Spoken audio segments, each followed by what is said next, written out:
Welcome, everyone, to episode 4 of Unfiltered with Paige Royal. So, today we were talking about the leap. So, in the videos prior, we talked about the breaking point. Then we talked about all the things that I tried before I found the thing that worked. And today we're going to be talking about this massive leap that I took. There was a couple um, within like a year of each other. So, I'm at this point where I'm working in this job, not really feeling like super appreciated, and driving down a highway 3 hours a day and at minimum, racing back to run my cycling business and losing the sight in part of my eye, knowing that I desperately want out of this job because I wanted to have my own business, be an entrepreneur, make my own hours, I wanted that independence. And so what ended up happening is it was really a challenging time just because I wanted to quit so bad, but I was so scared. And you know how like you either kind of know that you're supposed to do something or it's like your intuition is telling you or you have that gut feeling that something's a yes or a no. Yeah, so I had so much fear, and I don't know if you've experienced this before as well. I just had so much fear that it was really hard to discern between like what was fear and what was like the right decision. And so I knew that if I quit my job, I knew that it wasn't like the business that I had was not sustainable. But I also knew that my health mattered more because I lost the sight in one of my eyes. And I, was in a condo that I owned and the market was really strong. And I thought, okay, if worst comes to worst, I sell, right?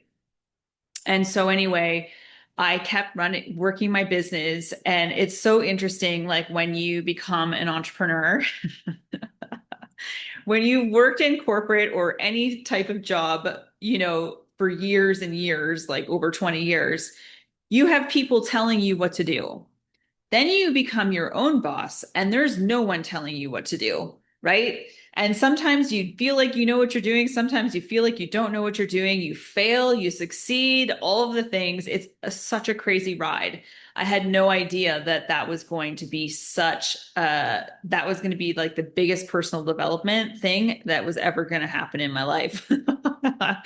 So anyway, so I ended up quitting my job. I took the leap and I quit. So I'm working, my business to, get it going and everything like that. And just having so much self-doubt, so much like not believing in myself, all the kinds of things.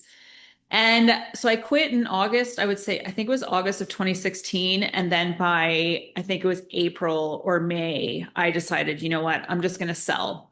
I'm going to sell because everything that's happening right now is just like not working. And I need to give myself some space to be able to figure out how to grow this thing. But also, I needed space for my relationship. I needed space for my family. I needed to do something fun for myself. Like I needed to have an adventure, like I needed to do something. And so I decided, I don't know, I can't really quite remember, but I remember thinking to myself, what would happen if I bought a vehicle and a trailer of some sort? So I started researching trailers. So that's what happened. My condo sold in July, paid off all my debt, sold my car, bought a van, a gold, not just any van, a gold Dodge Caravan. And I also bought, after a lot of research, I bought a Tab trailer, a Tab 320S, and I named her Foxy Cleopatra. And my van was called Gold Member. Best decision I ever made. Oh my gosh, so much fun. So, I mean, there was a lot of trying times too, but I learned a lot about myself and I had never towed. Like, I mean, I grew up on a farm, so I had pulled a wagon with a tractor, but I never had to hook it on or back those up or anything like that. It was just like you just pull it full of hay or whatever it was, right? So anyway, so now I have this van, because because I was traveling by myself and I was going to have two bikes, and those two bikes were worth the price of the van. So I needed to keep them safe. So I had them under black bed sheets. So I had those there and in the van. And then I had the trailer behind me and I had never towed. And for those of you who know, towing a short trailer and trying to back those up is like next level. And so I had never done it before. So I hook on and I'm like, I hope the United States border lets me through because I'm Canadian. And so I get through the border and I'm towing and I go to this hotel that I knew in, I think it was West Virginia. And I pull in there in the dark because I'd just driven for, I don't know, must be like 8 hours or something, 8 or 9 hours, especially when you're towing, you can't drive as fast. And so anyway, I pull in there and I'm like, I just need a spot that I can pull through. And she's like, we don't have those. And I was like, well, we need to find one because I can't back this thing up. And so she did. She found me one around the back of the building. So I drove around and then I carried on the next day and I pulled into a campground. And I said, yeah, can I have I had this great big burly man, and mountain man. And he's just like, g'day, ma'am, kind of thing. And so anyway, I asked for a pull through. There wasn't one. And so I said, well, I don't know how to back this thing up. And he's like, I'll teach you. And so like this was the beginning of the journey, right? It was like I had so many people helping me along the way. I met like so many retired people who were doing like they were snowbirds, right? And so if something broke, which wasn't like, I think there was only one thing that really broke or something that I didn't know, someone saw me hook on and saw me do the chains. And they're like, whoa, whoa, whoa, whoa, whoa, can I teach you how to do this? And I was like, absolutely, you can, because I have no idea. I'm just like doing what makes sense, so that the chains don't drag on the ground. Anyway, it was just such a great learning experience for myself. I just I went and I did this. And I know that this is something that people are like, you did what? You sold everything that you own. You bought a gold van and a teardrop trailer and you just took off for 6 months to live out of it for the winter. Yes. Yes, I did. I met incredible people along the way.